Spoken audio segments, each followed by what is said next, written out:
the part of test automation that's always been the most challenging is that user interaction testing, right? Those are always the ones that are the most brittle, and the hardest to get to work well. But in an AI world, they actually might be the most important. Welcome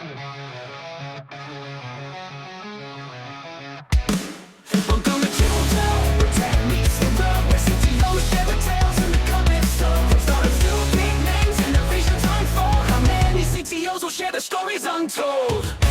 All right, welcome everybody to another episode of the How Many CTOs Does It Take podcast. I'm Brad Hefta-Gaub, and this is my co-host. Scott Porad.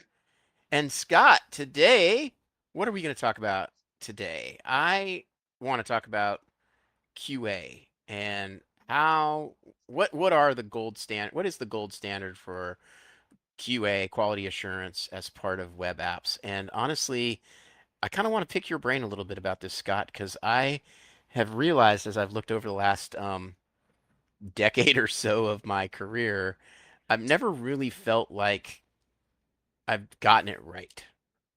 But how about that for a big topic? I don't know that I have gotten it right either. But I do know that I feel like I have some contrarian views about it, Okay. which could be interesting. But let me Yeah. start with a philosophical question. Yeah, okay. Not a question, philosophical comment. I think when a lot of people talk about QA or quality assurance, they're talking about a person who tests something, Okay. clicks through an app, or does something like that, right? And I've always sort of preached QA begins way, way, way upstream. It's, did we have the right requirements? Did we have the right scope? Did we build the right technical design? Did we do a good code review? Did we write test automation to prevent defects? Did we write monitoring to detect defects? Yeah. That's all quality assurance, right? And actually, even go further than that. I'll say, did we do small commits and small pull requests so that it was easy to review? There's a lot of different things all along the whole SDLC that leads to quality. That person at the end who clicks through it, if they are your safety net, Or they're your only safety net. if they're your only safety net, then you're probably effed. Hey, first of all, I love that framing. You're not going to get an argument with me on that. But to be fair, I really wanted to talk a little bit about how do we verify that the code that we've written is behaving the way we wanted it to behave. Yeah. And so, of the chain of stuff that you described, I think I'm asking about the middle third of that. Yeah. Well, where I've had the most success in my career, we leaned very heavily on two things. A lot of test automation, unit tests, all different types of test automation. We did not have manual QA testers doing stuff. Interesting. We felt like engineers should be responsible for what they're shipping. We had well, I should tell you about a bunch of the practices we had, okay? Because they're all part of the package. But I guess I said there were two things. We had a lot of test automation, we had a lot of monitoring, but there was a specific type of monitoring.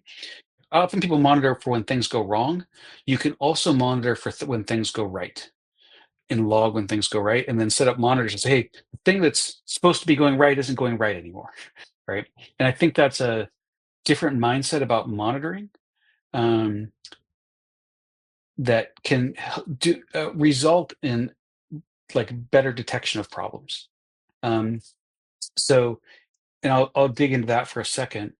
When we were doing that, we were doing a lot of logging and monitoring around user behaviors. So I'll give you a concrete example. We knew that customers came to our website and our mobile app, and they ultimately entered a credit card and to book something.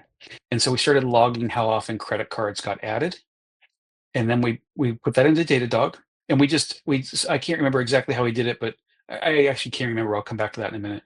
We put it in the Datadog, and then we put a monitor on that, an anomaly monitor, so that we had enough volume that it was pretty consistent throughout the day. You should be having a relatively steady stream of people adding credit cards to their accounts.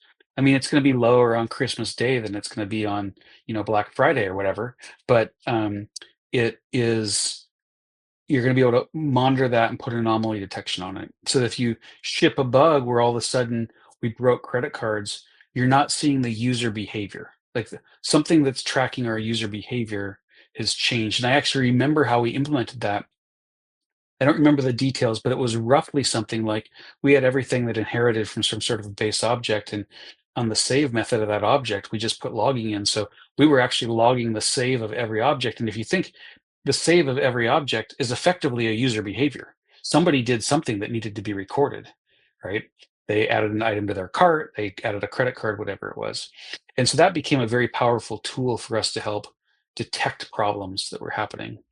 But let's go a little bit further Well, upstream. hold on a second, Oh, Scott. yeah, So I think what you're talking about there, I think this sounds like a really great point, and I feel like again, like we kind of talked a little bit about this in past episodes that we've had guests that are sort of like made this point. So what I'm hearing you talk about right now is kind of the idea that production safety nets, yeah. and something like the idea that like your users aren't your testers, but production is ground truth. Whatever is Hmm. happening in production at scale is Hmm. ground truth about the effectiveness of your product.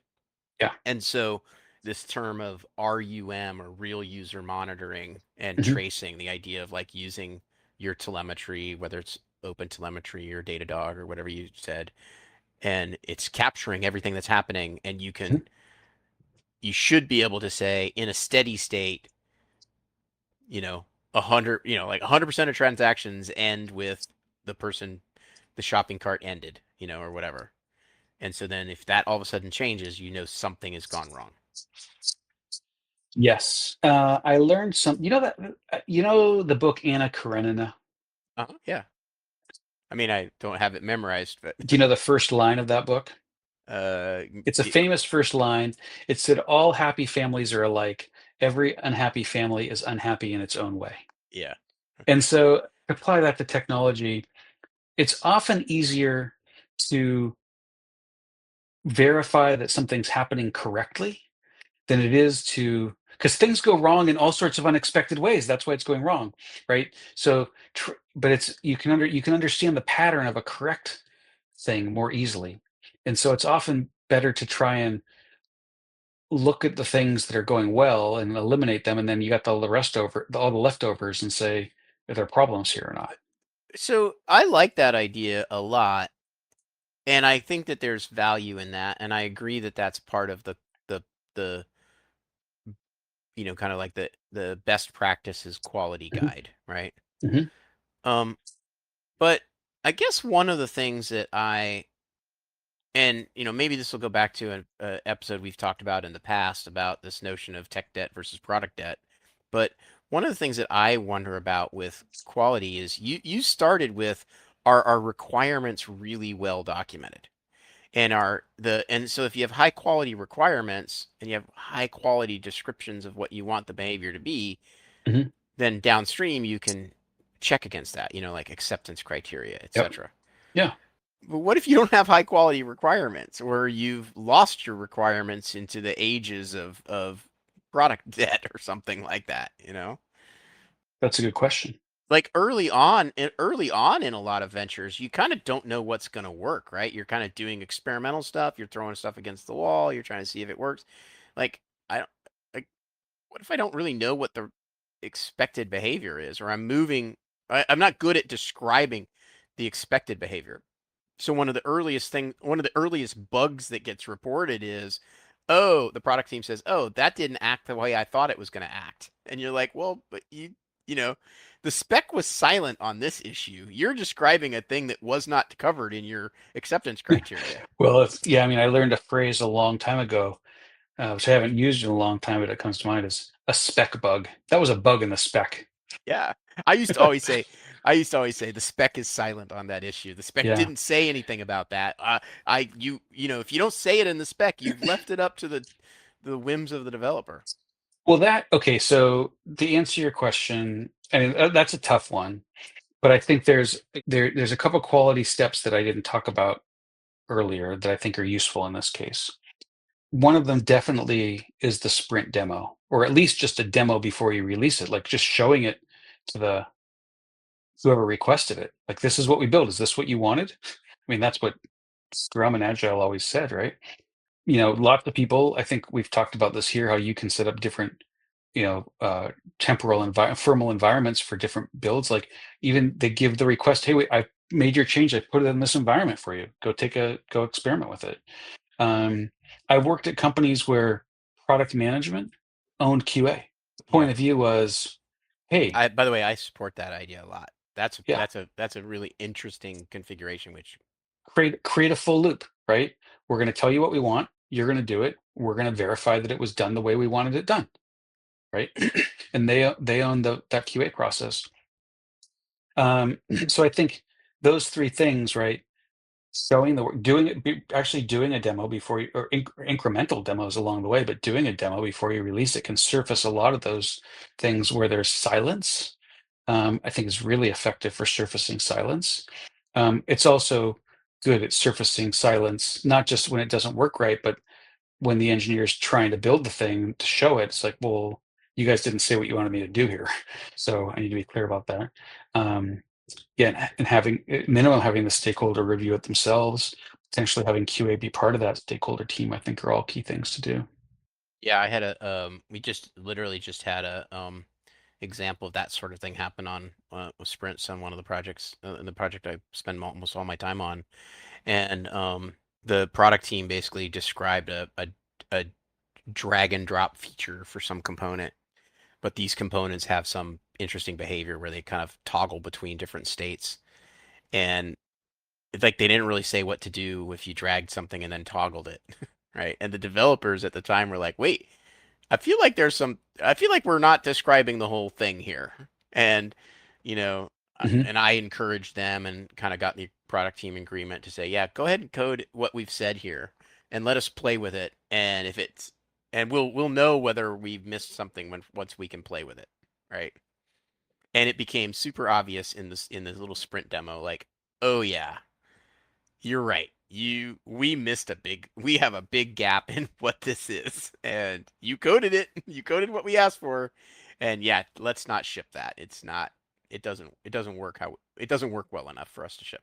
Well, I think what you did there, and I've seen this done well a lot of times, but it has to be the team has to have the right mindset, is sometimes the Yeah, requester exactly. doesn't quite know what they want, right? So the engineer gives, they get an outline and give it to the engineer, and the engineer, the mindset is, okay, I'm just going to build you something and let's see what your reaction is to it. Like, how about we do that? Some might call it a prototype or a proof of concept, right? Like, and that actually, if the group of people working on this have the right mindset of like, this engineer is intentionally going to bring me something that is not totally baked so that I can react to it.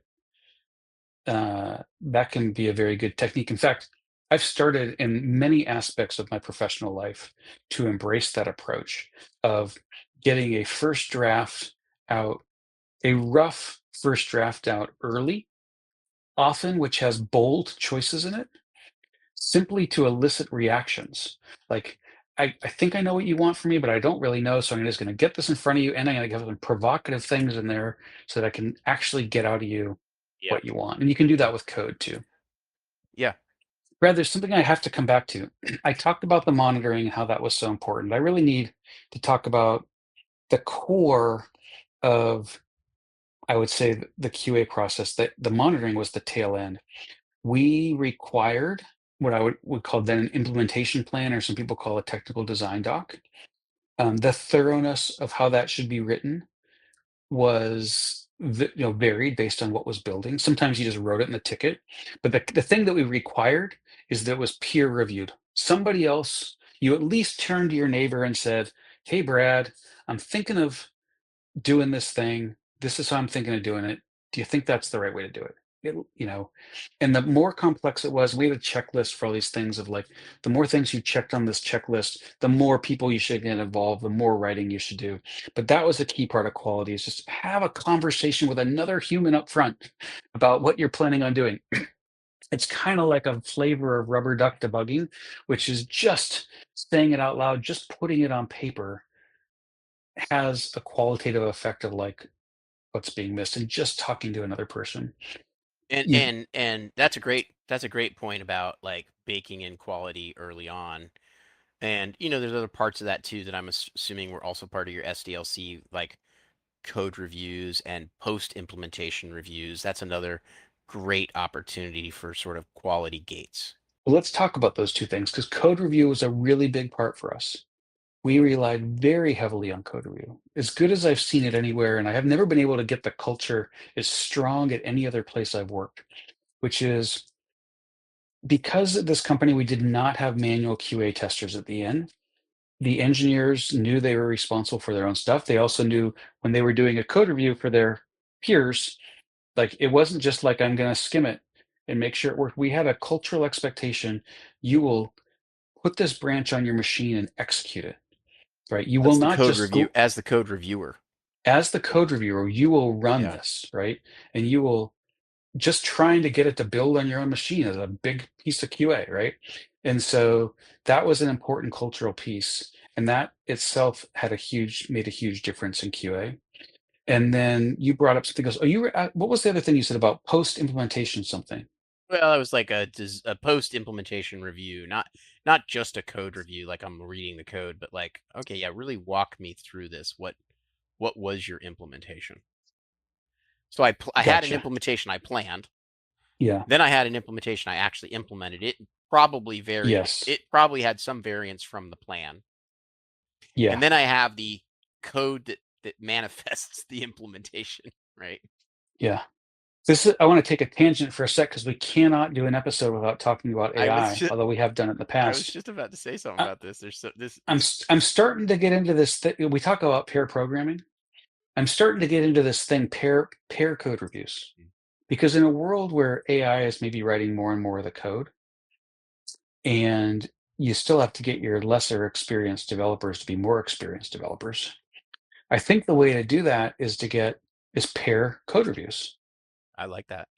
We used to do this is so long ago, right? So it was like, a web-based GitHub didn't exist at the time, right? But I remember it used to be that code reviews were literally we would get a bunch of us engineers would go to the conference room and the developer who wrote the system would pull up the code on the big screen On the TV, screen. and then we'd all Absolutely. maybe have our paper copies of the code or we'd have our local copies on our computers, and we'd be like, "Okay, Scott, walk us through this new auth system that you've implemented, and we're going to walk it Yeah. through. We're going to walk through it. We get to ask our questions. We get to almost like a doctoral thesis defense or something. Yeah. I remember those days. What has happened to that? Has the world moved too fast now? Is that So social media. meaning Everyone's just no everyone's just staring at their screens all no day long. attention span? People don't interact as much anymore. Okay, so I have a couple quick reactions. I love your your pair code reviews. I like that idea. Um, I I kind of want to challenge this in something we haven't talked about yet here in this conversation is how do you decide how much you're going to invest in each of these steps, right? And I feel like I'm often working with, startups that are pre MVP startups that are trying to like figure out like get product market fit, or and I feel like it's pretty hard for me as a CTO or a fractional CTO to tell an entrepreneur like you're going to need to spend 20% of your budget on writing automated tests for this feature that you haven't gotten product market fit on yet. It's such high ROI. If you think about it as a portfolio, what I was trying to say when I mumbled my words is, oh yeah, but it's such high ROI. If you think about it as a portfolio, um, like the ROI on the tests of the stuff that you keep around is tremendous. And if you end up throwing out a bunch of code because those parts of your product didn't meet, like didn't fit with your customer, well, those were investments that were zeros. But overall, like to end up with a system that has a high level of test coverage is just such a high ROI. Let me challenge that and say, I think there's some framework that we would need to apply that has something like a kind of ROI of test investment type matrix, right? And for example, I think we might want to include things like, okay, what's the risk of the feature? Is there security, privacy, data loss? What's the cost of failure? Like if the thing fails, is it a revenue loss? Is it a trust loss? Is it, or demos? How often are we changing this code? Is there like a bunch of churny code benefits from tests? How complex is it? How much runtime criticality is it? Performance, media, real time. And, do you have some kind of a compliance or contractual requirement, right? So this is kind of like this risk reward. How much risk is there in the feature? How much cost of what happens if you fail? What, and to me, it feels like there's some way to like multiply all that stuff out and then kind of get yourself a guideline of like, okay, like how much do we need to invest in the each of the components of the test automation of this based on that? Okay, so well, we just talked about test automation. We're talking about all these All these phases phases. along I the way. feel like for example, like if something is relatively low, like let's call this the investment heuristic, right? Mhm. So if we scored like risk, cost of failure, rate of change, complexity, criticality, compliance, if we scored all of those like on some 0 to 3 type thing, and then you added up all the points, Yeah. then you're going to get a bunch of features that are like low, low ROI heuristic, right? Mhm. Like they don't have any risk to them. If they failed, it's not a big deal. It's relatively not complex code. You've got no contractual obligation to it. And so if that scores low on like all these vectors, then I feel like very low ROI in investing in a lot of automation there. And going with just some kind of like a low end, like smoke it, just hold the developers accountable for smoking it, and or end to end only type stuff if it's a critical path feels like a reasonable investment. But if it's like high risk, high cost of failure, high complexity, then then go hardcore on strong unit tests, strong integration tests, throw all the bells and whistles at it, and throw the canary and the rum monitoring. I would say yes in general, but I'll tell you how I think about it. Like a little bit finer points. Everything. Let's just go. Everything. Code review for everything. Of course, Everything gets code everything review. gets code reviewed. Totally agree with that. Everything gets code review. Engineers say to me, but it's only one line. It's so simple. Why should someone code No, review it's it? It's still like, well, if it's so simple, it won't take them very long, exactly. I right? agree with But that. it just let's just take that decision out of it. Everything gets code review. The second thing I would say is everything gets unit tests, right? If it's everything gets unit tests. But then the other things, U- how much time we Unit tests spend. though really are about like logic that are fractionable logic, Yeah. right? So like when you say everything get unit tests, like the instantiate the button UI, the unit test for that tends to be you're not those are Low value. You're saying it's low low value. value. But what I would also, so to me, there's a cultural piece there, which is like the thing about the unit tests is, in this heuristic of things, is it's easy to make a mistake on the heuristic and think something is low value when it really should have been high value. So like at least with the code review and the unit tests, which I sort of see as the foundational things, like let's just say we're just gonna have a culture of just doing these things, and it's gonna set the right culture of having these things buttoned up. But then when it comes to more complex tests, your integration and end-to-end tests, and when it comes to your monitoring, and when it comes to your upfront technical design planning, those are the areas where I've varied it based on the heuristic that you're using. Um, but at the center of it in my mind is the code review and the unit tests is just we're just going to do those because what happens is oh, this button, uh, the unit test doesn't provide a lot of value. I'm not going to put a unit test on it.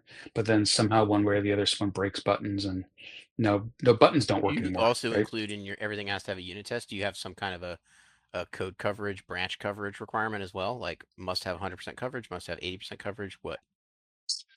We put um, like yes, sort of, and I've never had 100%, strive for 100%. Um, in one company, we just had an agreement. Hey, it's got to be, you need to have a certain level of coverage. Another company I was at, we actually had a danger rule that wouldn't let you commit You're if your right. coverage And then wasn't. somebody figured out how to add like 100 lines of comments and get their coverage up. And there was another place I was at. We had a different danger rule, which is you couldn't commit if the over. I can't remember how this worked. Maybe we didn't do this. Maybe we just thought about it. But it was you can't commit if you're making the overall coverage go down. Yeah. Right? We just always want to be getting better. Yeah, people game the system all the time, and I mean, I don't love it, but you know, I think most people don't try to game the system.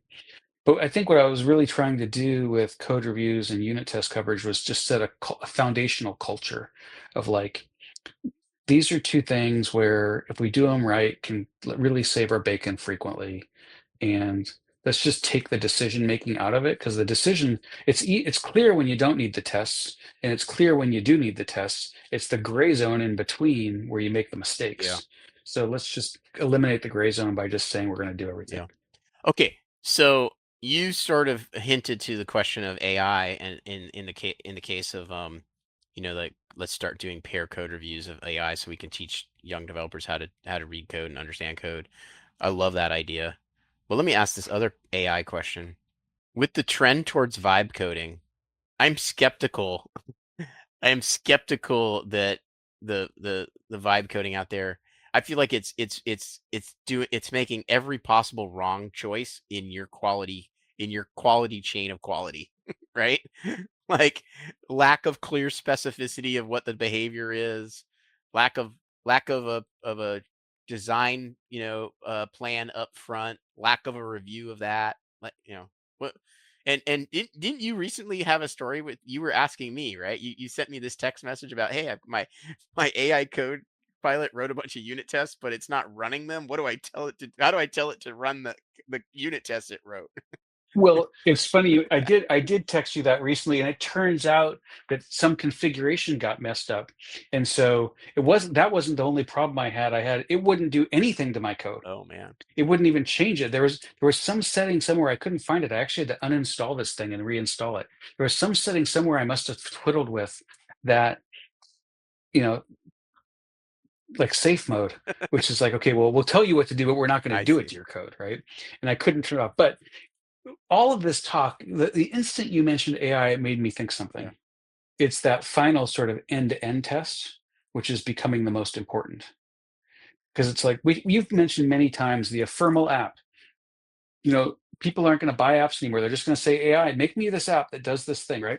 The code is going to be a black box. Yeah. Nobody's going to know what's going on. It could be spaghetti code in there. It could be beautiful. Nobody's going to know. Nobody's going to care. As long as the app Does does the things we want it But to do. isn't that didn't you just basically bring us right back to manual testing, which is all ephemeral apps will just be built, they'll be completely bespoke, and the answer to quality is did it meet the needs of the person who used it? Well, I mean, you can automate those tests, right? When the users click the button, does the thing go ding?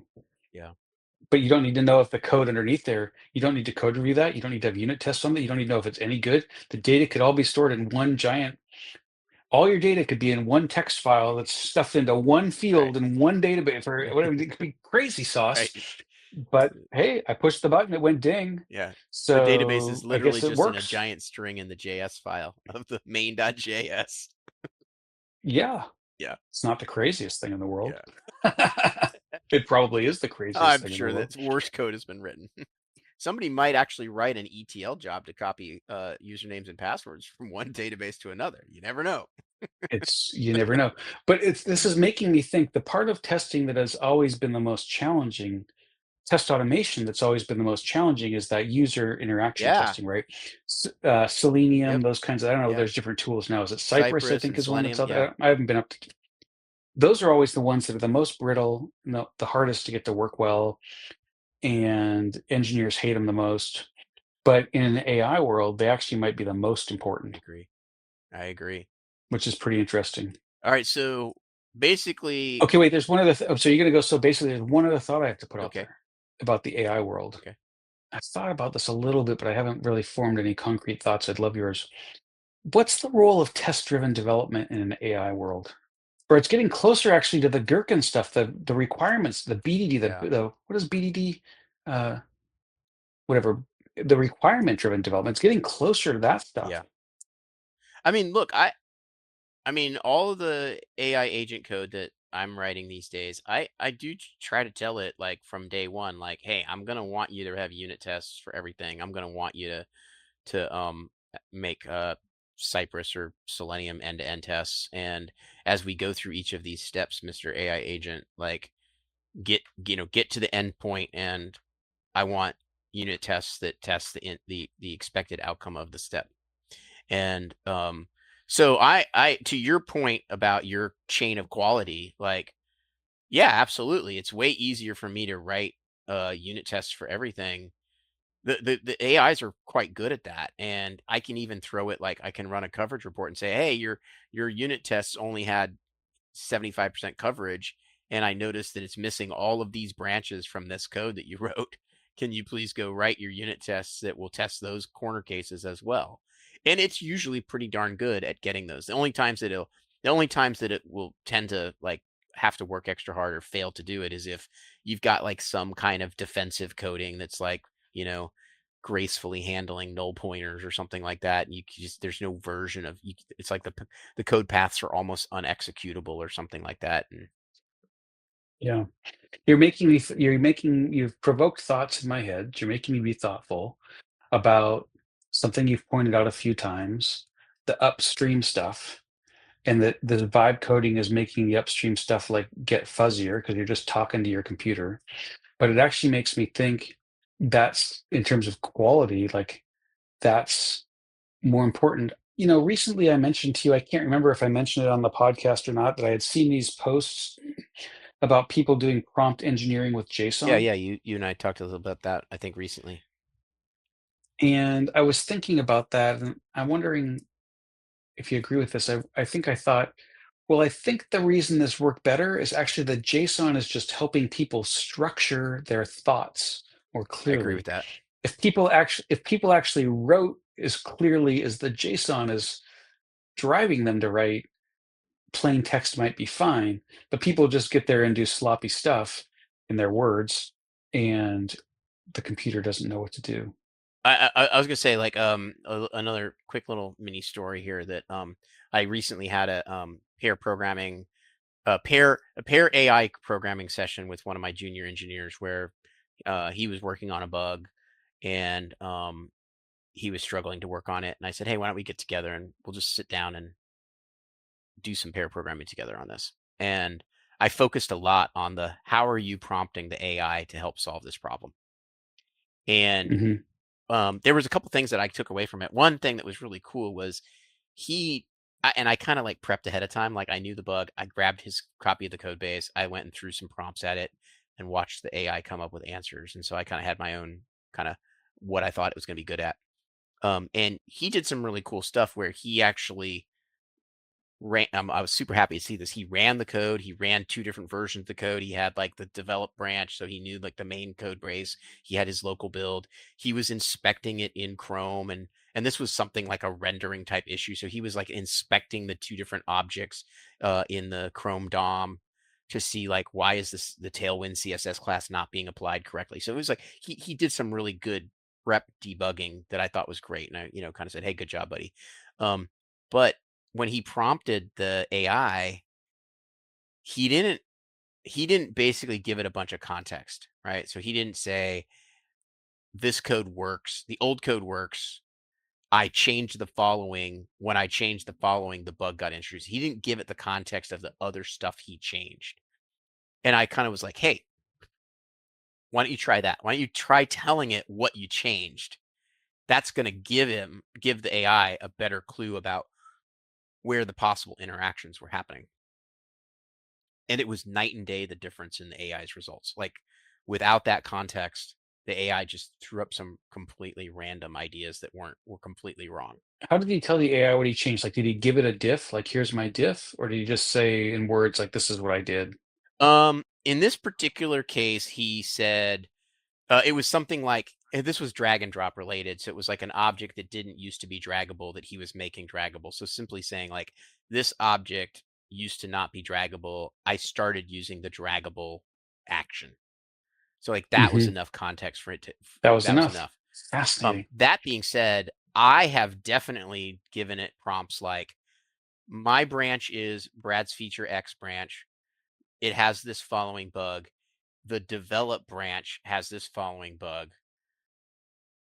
Doesn't have the bug. It works correctly. Here's the description of bug. And so I'll sometimes give the AI, and it'll often go and say, cool, I'm going to go check out those two branches and do a diff between them. And you'll see it like working away, going up, checking out the old branch, doing the diff, and then come back and go, oh, I see you made the following changes.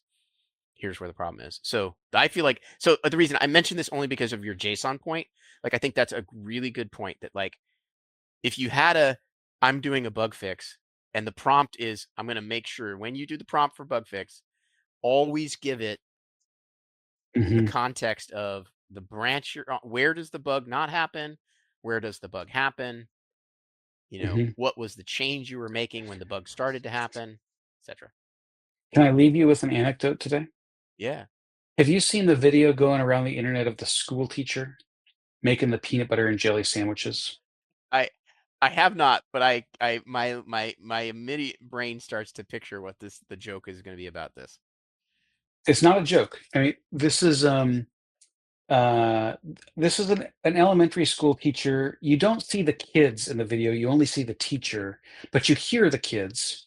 And I would guess they're, third, fourth, fifth grade, somewhere in that range, based on the tones of their voices and the kinds of things they say. And they had an assignment. She's an elementary. She's doing. They have a descriptive writing Right. And assignment. she's Okay. following their descriptions to how to make a sandwich. Yeah, and she has been yeah, she's asked them write instructions for how to make a sandwich. And so she has got a jar of peanut butter, a jar of jelly, and a loaf of bread. And the instructions are, you're supposed to write how to make a peanut butter and jelly sandwich. And she says, okay, she's got the stack of papers right there. She's like, I'm gonna do exactly what you told me. And she does it in this video, and it's adorable because the kids are laughing and they're like, no, no, no. So the first one is like, get some bread and put peanut butter and jelly on it. And so she puts the bread on the desk there, and she puts the peanut butter and jelly right on top of the bag of the loaf of bread. She's like, is that what you meant? They're all like, no, no, no, no. And then she gets the next one, and it says, um, get some bread and spread peanut butter and jelly on it, or something like that. And so she opens up the jar of jelly and takes her hand in and spreads it right on top of the bag of the Wonder Bread or whatever it is, and spread it. And they're all, no, no, no. But this is and it was a really powerful, powerful illustration of what it means to be descriptive. Yeah. And when we think about this AI in context, right? Context is so important because when someone says, "Well, take the bread and spread some jelly on it," when you hear the word spread as adults or even maybe as a child, you kind of know, like, get a knife and use it Yep. to spread it on the bread. But these computers are so smart yet so dumb. Yeah. And you have to just give them exquisitely detailed Yep. context to get them to do the thing that you I want them love to it. do. And how that relates to QA, which is this topic we started with, I have no idea. But the video was adorable. Love it. We'll have to link that video in the show notes of this episode. I'll have to find it, and I'll do All that. right. Great talking to you, Scott. This was super helpful. I appreciate your insight on the chain of quality. Thank you. I'm glad I could be helpful. It's fun talking to you too. Everybody, please rate, review, and smash that subscribe button. You could be our 1 millionth subscriber. You could be. See you, everybody. This episode of How Many CTOs Does It Take podcast was edited by Saffron Hefta-Gaub. Our theme song was AI generated by Brad. Please follow us on all the social media platforms at How Many CTOs Pod. You can find us on YouTube, LinkedIn, Instagram, Facebook, Threads, X, TikTok, and Patreon. or at our website at howmanyctospod.com. And remember to rate, review, and subscribe on the podcast platform of your choice. Thanks for listening.